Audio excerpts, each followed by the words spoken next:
As tarifas voltaram ao centro do debate econômico desde a eleição de Donald Trump, que passou a usá-las tanto como ferramenta de negociação quanto como solução para uma série de problemas econômicos que identificou. Sua política de nacionalismo econômico remete nostalgicamente ao século XIX, quando as tarifas eram a principal estratégia comercial dos Estados Unidos, uma abordagem que supostamente ajudou a manter o imposto de renda inexistente e a proteger indústrias emergentes. Se essa estratégia funcionou no passado, poderia dar certo novamente? Pelo menos, essa é uma ideia que merece ser explorada, já que sugere que as tarifas poderiam criar espaço fiscal para a redução de impostos, ao mesmo tempo em que ajudariam a preservar os setores industriais tradicionais da maior economia do mundo. Mesmo os economistas mais favoráveis à globalização admitem que há razões legítimas para a imposição de tarifas que fazem sentido econômico. Por isso, grandes economias em crescimento como Índia, China e, claro, até mesmo o Brasil, com seus altos impostos cobrados, ainda as utilizam amplamente. No entanto, o mundo mudou drasticamente desde a última vez que os Estados Unidos recorreram às tarifas com a mesma intensidade e alcance propostos atualmente.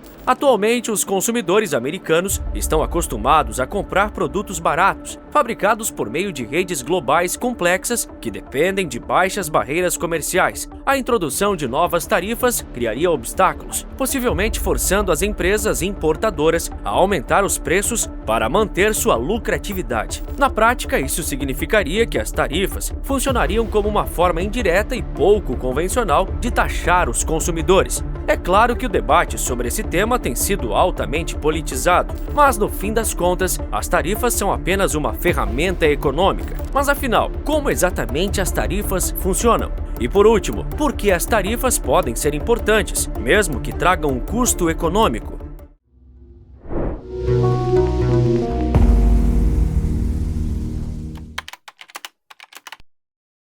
Uma tarifa é uma taxa aplicada sobre produtos importados, e quem paga diretamente por ela é a empresa local que traz esses produtos de fora. É uma forma de intervenção governamental que se encaixa no conceito de proteção ou até mesmo nacionalismo econômico. A ideia principal é que as tarifas sobre os produtos importados os tornam mais caros. Com isso, os produtos fabricados internamente se tornam relativamente mais acessíveis, fazendo com que os consumidores escolham os itens locais em vez dos importados. Isso estimula o investimento, cria empregos e impulsiona o crescimento da indústria nacional, enquanto o governo também se beneficia de uma fonte adicional de receita. Esse processo é conhecido como industrialização por substituição de importações. Vários países ao longo da história usaram tarifas como uma maneira de proteger e fortalecer suas indústrias locais. No entanto, são poucos os países cuja trajetória de desenvolvimento está tão profundamente ligada ao uso de tarifas quanto os Estados Unidos, o que torna um tanto irônica sua imagem atual como líder do mercado livre global. As tarifas fazem parte da história dos Estados Unidos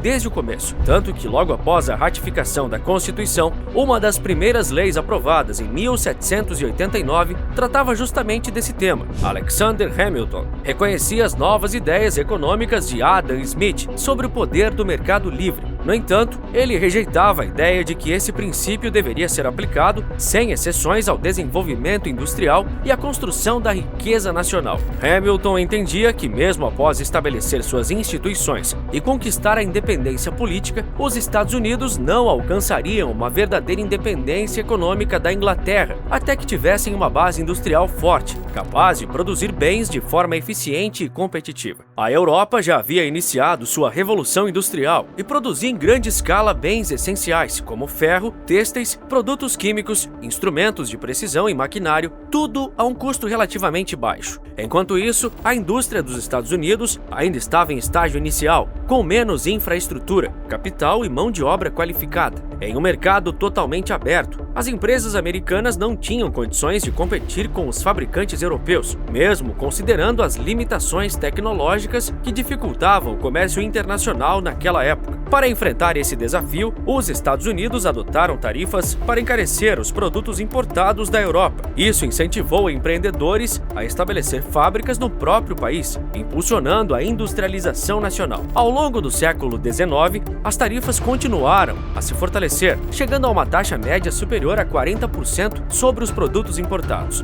E a estratégia funcionou. A indústria americana cresceu rapidamente e as tarifas passaram a representar cerca de 90% da receita do governo federal. O modelo foi tão eficaz que os Estados Unidos dependeram das tarifas como principal fonte de arrecadação por décadas, a ponto de o imposto de renda só ser introduzido em 1910. No entanto, assim como hoje, o uso de tarifas era um tema altamente controverso naquela época. Enquanto a industrialização avançava no norte, as tarifas elevadas acabaram prejudicando indiretamente o sul agrícola. Isso aconteceu porque os países europeus retaliaram, impondo tarifas sobre os produtos exportados pelo sul, como algodão, tabaco e cana-de-açúcar. Como a economia do sul dependia fortemente das exportações, essas barreiras comerciais afetaram significativamente sua principal fonte de receita. Portanto, o debate sobre tarifas nos Estados Unidos é algo que remonta a séculos. No entanto, ao avançarmos para o período pós-Segunda Guerra Mundial, os Estados Unidos adotaram uma nova abordagem em relação ao comércio global. Com o fim da guerra, as indústrias americanas haviam amadurecido e estavam prontas para se consolidar como líderes do comércio global. Os avanços em tecnologia, comunicação e transporte tornaram o comércio internacional muito mais eficiente, permitindo que os países se especializassem e tirassem proveito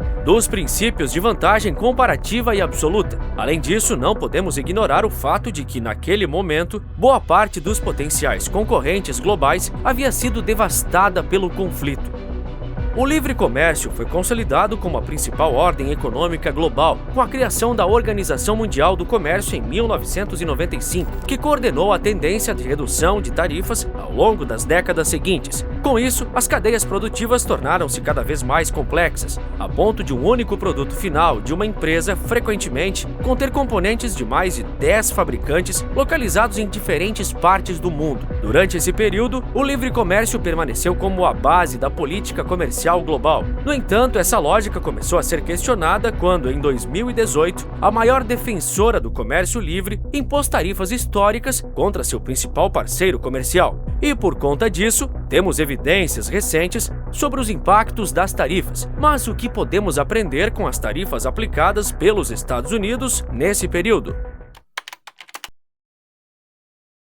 Um estudo publicado por economistas da Reserva Federal dos Estados Unidos mostrou que as empresas que importavam máquinas de lavar repassaram o custo das tarifas para os consumidores, aumentando os preços. Isso também permitiu que os fabricantes nacionais elevassem seus preços, mesmo sem pagar a tarifa. Para piorar, os secadores, que não estavam sujeitos à tarifa, também ficaram mais caros, já que geralmente são comprados junto com as máquinas de lavar. Na prática, isso significa que as tarifas se tornam uma forma mais indireta e complexa de taxar os consumidores, sem que fosse chamada diretamente de tarifa. No total, entre 2018 e 2019, as tarifas resultaram em cerca de 80 bilhões de dólares em taxas indiretas para os americanos, representando um dos maiores aumentos de impostos em décadas. Essa parte já era bem conhecida, mas as tarifas ainda poderiam ser justificadas se o aumento de empregos gerado pela proteção das indústrias locais superasse os aumentos nos preços para os consumidores.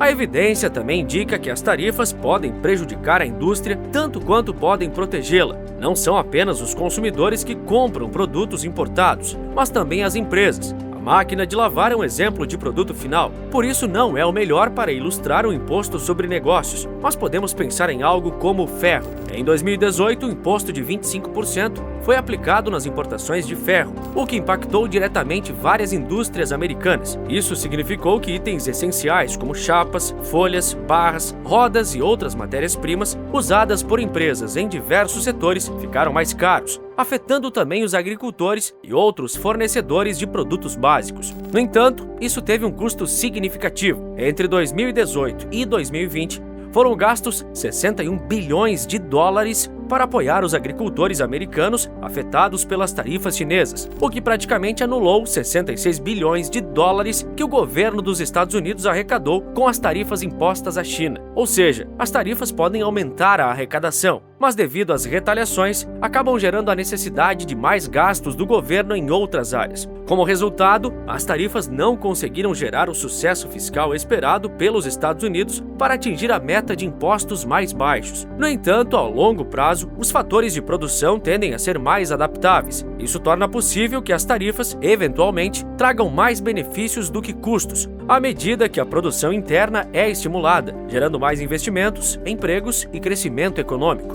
Felizmente, há tarifas mais antigas cujos efeitos duraram por décadas. Em 1964, uma tarifa de 25% foi aplicada aos carros importados para os Estados Unidos. Desde então, carros e SUVs se tornaram os modelos de maior margem de lucro para as montadoras americanas como Ford, General Motors e Stellantis, funcionando como uma tábua de salvação para a indústria automobilística dos Estados Unidos, especialmente em um período em que tanto a produção quanto as exportações estavam em declínio. Além disso, as tarifas abriram caminho para que competidores estrangeiros investissem bilhões de dólares em solo americano, especialmente entre os anos 1980 e 2000. Marcas como Honda, Toyota, Nissan, Mercedes-Benz e BMW estabeleceram fábricas de montagem nos Estados Unidos, criando milhares de empregos. As tarifas cumpriram exatamente o que prometiam, protegendo a indústria nacional e incentivando investimentos a longo prazo. No entanto, também houve desvantagens. Com apenas 3 grandes empresas dominando o mercado de caminhões e SUVs nos Estados Unidos, a concorrência era bem limitada, o que resultou em menos incentivo para inovar e melhorar a eficiência. E aqui está o ponto crucial. Para que as tarifas sejam eficazes, o governo precisa garantir que a indústria nacional protegida permaneça competitiva o suficiente para evitar a complacência e o abuso do poder de mercado, garantindo assim que os consumidores continuem recebendo um preço justo. Se o governo decidir bloquear a competição estrangeira, é essencial garantir que haja uma competição interna suficiente. No caso dos caminhões e SUVs, a tarifa acabou deixando o mercado dos Estados Unidos menos competitivo do que poderia ser, o que resultou em preços mais altos e qualidade inferior para os consumidores. Quando a Mercedes inaugurou sua fábrica na Carolina do Sul em 2006, ficou evidente que a tarifa sobre SUVs havia mais uma vez incentivado um produtor estrangeiro a investir nos Estados Unidos. No entanto, logo ficou claro que a Mercedes-Benz estava, na verdade, fabricando seus modelos na Alemanha, desmontando as peças e enviando para os Estados Unidos para serem reconfiguradas, o que acabou contornando a tarifa de 25% por meio de uma brecha técnica. Isso é um exemplo claro de uma ineficiência gerada pela barreira tarifária. Na realidade, a Mercedes foi gradualmente expandindo as capacidades de sua fábrica ao longo do tempo, agora montando também os motores e as partes da carroceria. No entanto, esse é um exemplo interessante das distâncias que os produtores percorrem para contornar as tarifas. Outros impactos podem ser ainda mais negativos, especialmente quando as tarifas são impostas a países específicos. Por exemplo, quando os Estados Unidos aplicaram tarifas à China em 2018, muitas empresas transferiram suas operações de fabricação, mas não para os Estados Unidos. Em vez disso, elas se mudam para outros países como o México, onde as tarifas não se aplicavam. Também é possível contornar as tarifas enviando o produto para um país intermediário, onde ele é reetiquetado e reembalado antes de ser trazido de volta para o mercado interno. O importante é perceber que existem várias maneiras para as empresas evitarem as tarifas, sendo que relocar a produção para a economia local acaba sendo a opção mais cara. O debate sobre tarifas de todos os lados muitas vezes ignora essa complexidade. E aí está o problema. Trump falou muito sobre as tarifas, mas não foi claro sobre quais tarifas ele queria impor, o que torna difícil avaliar o impacto econômico de suas decisões. Se ele quiser impor tarifas em todos os produtos que chegam aos Estados Unidos, parece que qualquer benefício industrial e fiscal das tarifas seria amplamente superado por uma combinação de custos mais altos, preços mais altos para os consumidores e retaliação. Esse efeito negativo pode ser duradouro, especialmente no curto prazo. Então, por que as tarifas não funcionariam tão bem para a economia dos Estados Unidos hoje, quando tiveram sucesso no século XIX? Bem, naquela época, o transporte global e a comunicação eram lentos, os produtos eram mais simples e o trabalho doméstico era barato. Hoje, o transporte global e a comunicação são rápidos, os produtos são mais complexos e o custo do trabalho doméstico é mais alto. A era do comércio livre permitiu que produtos complexos fossem fabricados por meio de redes internacionais, onde os fabricantes se especializaram em áreas específicas e frequentemente recorreram a indústrias subsidiárias em países com regulamentações de trabalho mais flexíveis. Para muitas indústrias, tornou-se extremamente caro retornar em grande escala para os Estados Unidos. Por isso, elas preferem evitar a tarifa movendo suas operações para outros países, ou então absorver o custo e repassar para os consumidores americanos. Isso acabaria apenas transferindo dinheiro dos consumidores para o governo, sem garantir que os empregos realmente retornassem aos Estados Unidos, que é justamente o objetivo. As tarifas ainda podem ser uma ferramenta útil em uma economia moderna, mas devem ser aplicadas de forma estratégica, em vez de serem implementadas de maneira ampla, cobrindo produtos que não podem ser produzidos no mercado interno. Para evitar um choque econômico imediato, as tarifas precisam ser planejadas e introduzidas de maneira gradual, como fez Hamilton, para que o mercado tenha tempo de se ajustar. Isso evita o impacto negativo de uma tarifa repentina que prejudica a confiança e deixa os líderes empresariais inseguros sobre qual será o próximo passo. No entanto, mesmo com todos esses cuidados, pode-se argumentar que existem certos mercados